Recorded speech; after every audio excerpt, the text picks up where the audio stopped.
వైపు చూస్తూ ఒక మంచి గురువుగా కూడా చూస్తున్నటువంటి విషయం మనందరం గమనించాలి. అలాంటి వారు ముచ్చటగా మూడోసారి మన ప్రధానమంత్రి అవడానికి ప్రతి ఒక్కరు కూడా సిద్ధంగా ఉండి కమలం గుర్తుపై ఓటు వేయాలని కోరుకుంటున్నాను. అదేవిధంగా మన తెలుగుదేశం పార్టీ జాతీయ అధ్యక్షులు నారా చంద్రబాబు నాయుడు గారు కానీ చూసినట్లయితే ఎంతో వేదన కలిగి మనకు ఉమ్మడి ఆంధ్రప్రదేశ్కి వారు ప్రత్యేకమైనటువంటి అభివృద్ధి చేసి సాఫ్ట్వేర్ వ్యవస్థనే విదేశాల్లో ఉన్నటువంటి సాఫ్ట్వేర్ వ్యవస్థ ఎలా ఉంటుందో దానికి ధీటుగా హైదరాబాద్ నగరాన్ని అభివృద్ధి చేశారు. అదేవిధంగా ఆంధ్ర రాష్ట్రం విడిపోయిన తర్వాత రాజధానికి సెక్రటరియట్ కానీ పరిపాలనా భవనాలు కానీ ఏర్పాటు చేసినటువంటి ఘనత ఆయన ముందు చూపుగా ప్రతి ఒక్కరికి కూడా భావితరాలు బాగుండాలని చెప్పి ఎంతో విధంతో అభివృద్ధి చేసినటువంటి నాయకులు. అలాంటి ముగ్గురు బ్రహ్మ విష్ణు మహేశ్వరుల ముగ్గురు ఇక్కడ ప్రసంగించే వేదికపై ఈ ప్రసంగించడానికి నాకు అవకాశం రావడం ఎంతో అదృష్టంగా భావిస్తూ మరొకసారి మా అధ్యక్షుడు పవన్ కళ్యాణ్ గారికి, అదేవిధంగా తెలుగుదేశం పార్టీ జాతీయ అధ్యక్షుడు నారా చంద్రబాబు నాయుడు గారికి మన ప్రియతమ నేత ప్రధాన చేస్తున్నాను. మనకి మన రాష్ట్రంలో అవినీతి, అక్రమాలు, దౌర్జన్యాలు, దోపిడీలు పెరిగిపోయి ఆర్థిక వ్యవస్థ తిరోగమనంలో ఉండి రివర్స్ టెండరింగ్ అనే సిస్టమ్ని ఈ యొక్క జగన్మోహన్ రెడ్డి గారు పెట్టి మన యొక్క జీవితాన్ని కూడా రివర్స్లో తీసుకెళ్లిపోయి 25 ఏళ్ళు మన జీవితాలు వెనక్కి పంపించినటువంటి వ్యక్తి జగన్మోహన్ రెడ్డి గారు. అలాంటి వ్యక్తిని ఈరోజు గద్దె దింపాల్సిన అవసరం ఆసన్నమైంది.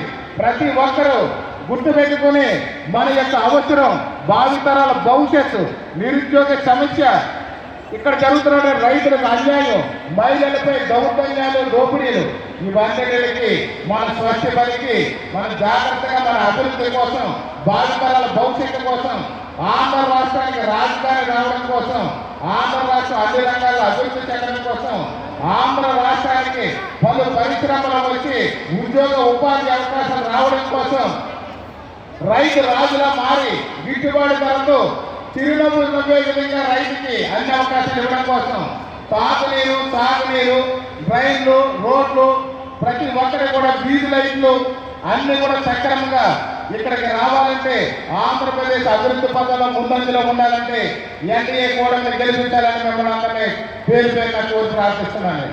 ఎన్డీఏ అభ్యర్థులు రాష్ట్ర వ్యాప్తంగా ఎంపీ అభ్యర్థులు, ఎమ్మెల్యే అభ్యర్థులు అందరినీ కూడా మనం గెలిపించుకుంటే మన ఆంధ్ర రాష్ట్ర భవిష్యత్తు, ఆంధ్రుల భవిష్యత్తు, ఆంధ్రులు తాదెగరేసుకుని ఎగరేసే రోజు వస్తుందని మిమ్మల్ని అందరూ తెలియజేస్తూ ఈ అవకాశం ఇచ్చిన పెద్దలందరికీ మరొకసారి ధన్యవాదాలు తెలియజేస్తూ క్లాస్ గుర్తుపై ఓటు వేసి మనకి రాజానగరం నియోజకవర్గం నుంచి అఖండ మెజారిటీతో గెలిపించాలని మిమ్మల్ని అందరినీ కోరుతున్నాను. అదేవిధంగా మన ఎంపీ అభ్యర్థులైనటువంటి శ్రీమతి దగ్గుబాటి పురంధేశ్వరి గారిని కూడా కమలం గుర్తుపై ఓటు వేసి అఖండ మెజారిటీతో గెలిపించాలని మిమ్మల్ని కోరుతున్నాను. అదేవిధంగా రాష్ట్ర వ్యాప్తంగా మన ఎన్డీఏ కూటమి అభ్యర్థులు, ఎంపీ, ఎమ్మెల్యే అభ్యర్థుల్ని అందరినీ కూడా ప్రతి ఒక్కరూ కూడా గెలిపించి మీ బుద్ధస్కంధాలపై వేసి గెలిపించాలని మిమ్మల్ని కోరుతూ సెలవు తీసుకున్నాను. ఈ అవకాశం ఇచ్చిన ప్రజలకు మరొకసారి ధన్యవాదాలు తెలియజేసుకుంటూ సెలవు తీసుకున్నాను. జై జనసేన, జై తెలుగుదేశం, జై బీజేపీ.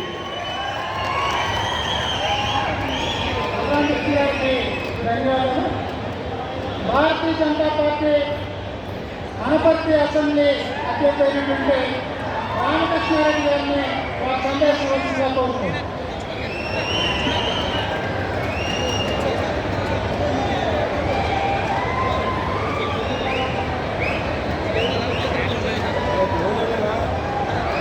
సభకు నమస్కారం.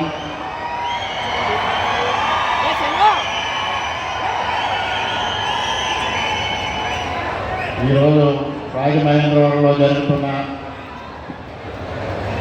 భారతీయ జనతా పార్టీ, తెలుగుదేశం, జనసేన ఉమ్మడి సమావేశానికి ముఖ్య అతిథిగా హాజరు కాబోతున్న